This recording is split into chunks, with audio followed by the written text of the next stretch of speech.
কিছুদিন আগেই চলে গেছিলাম ঘুরতে আমরা রাঁচিতে। রাঁচি হচ্ছে বর্ষাকালে ঘুরতে যাওয়ার জন্য একটি উপযুক্ত সময়।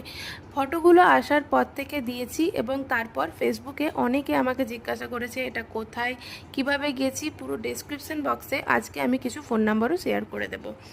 আর প্রথমেই বলে রাখি, গেছিলাম আমরা হাওড়া রাঁচি বন্দে ভারত এক্সপ্রেসে। আপনারা যে কোনো ট্রেন ধরেই রাঁচি পৌঁছে যেতে পারেন। তারপর রাঁচি থেকে আমরা হোটেল বুকিং করে নিয়েছিলাম আগে থেকে এবং গাড়িটাও বুকিং করে নিয়েছিলাম।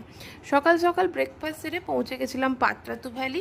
সেখানে 15 মিনিট মতো কাটিয়ে ঘন জঙ্গলের মতো রাস্তা দিয়ে আমরা পৌঁছালাম হুডরু ফলসে।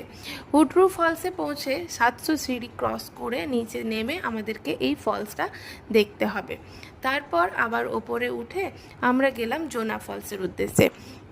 প্রত্যেকটা ফলসেই কিন্তু এরকম সিঁড়ি স্টেপ নেমে যেতে হবে, কিন্তু হুডরুতে একটু বেশি।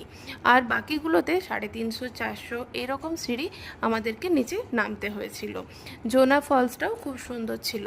আর এই জোনা ফলসের উপরেই কিছু হোটেল আছে যেখানে খাবারের জন্য আমরা আগে থেকে অর্ডার করে দিয়েছিলাম। এখানে কিন্তু দেশি চিকেন দারুণ পাওয়া যায়, তাই সুযোগ বুঝে আমরাও দেশি চিকেন বানাতে বলে দিয়েছিলাম। রান্নাটা কিন্তু ছিল অসাধারণ। পরের পার্টটা তাহলে কালকে দেব। আজ